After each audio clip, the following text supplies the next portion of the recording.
Hi everybody, here we are at the Volcano house, which is located near the old harbor in Reykjavik in Iceland. Now it talks about all the different types of lava flows and rocks you can see out of the volcanoes in Iceland. Now Iceland is known as the land of frost and fire because obviously it hasn't been frost in it being far north, but because it's on the mid-oceanic ridge, opening up of the place like that, there's plenty of volcanoes here. Now if you look at this, there are many different kinds of rocks in here. There's demonstrations here of all the different kind of rocks, right? You can see that there, right? There's quite a few of them, right? We're going to explain a couple here. This one is called the opal, okay? Now this one is formed in rock cracks, and it is formed when the water runs across the mineral in the cracks.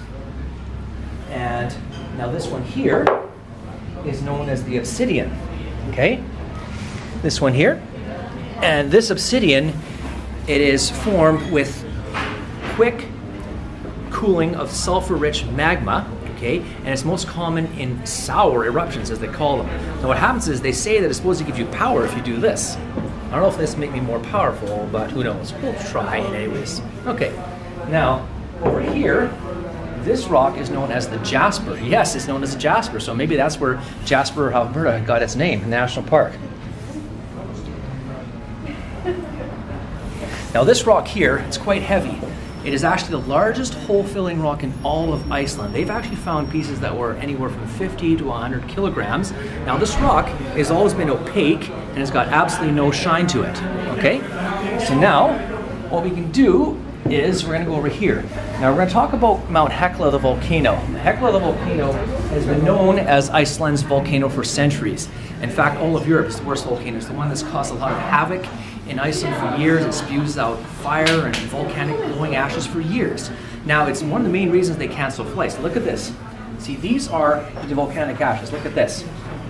Look at this ash right here.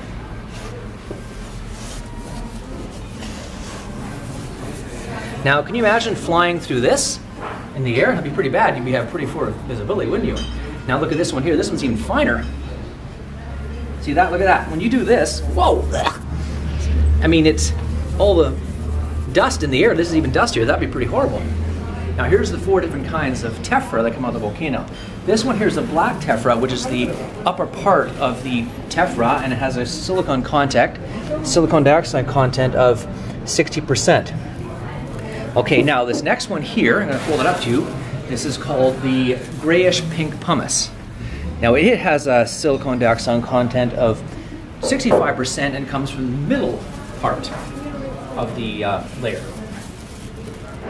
And this one here is called the grayish white pumice, and it comes to the lower part of the tephra layer. Its content is the most, it's 70% silicon dioxide. So you can see, depending on where it comes in the layer, you can get different colors of the tephra. So the rocks, as a result, when they cool, can be of different colors and rather interesting. And the last but not least, this one here is the pink pumice for the middle part of the tephra layer, and it has a silicon dioxide content of 65%. Pretty light. Okay, now, one cool thing about here, let's go over here and have a look. If you wish, you can watch a little movie in the theater here, which is about 53 minutes. It'll tell you a lot about the volcanoes, especially the one in Westman Islands. Now, the Westman Islands are the islands just off Iceland. They're part of the country. On January 23rd, 1973, there was a volcano that erupted and destroyed the town of Jaime. I'm actually going there next week, and I'm looking forward to that. It will tell us a lot about that in that little feature there. Now, if you go over here, it's even more interesting. Look at this. It's actually located right next to the restaurant called Icelandic Fish and Chips. I just went there for lunch. It was actually very good. Now, their fish and chips is very, very good. Their chips, they call them, are actually potatoes that are roasted and actually not deep fried. They're very, very good. I had a nice, interesting experience with Icelandic fish and chips, and the chips were very good. Come out and try it. Well worth it. Okay, so this is the volcanic house located right next to Icelandic fish and chips and right close to the old harbor. Come down, check it out. You won't be disappointed.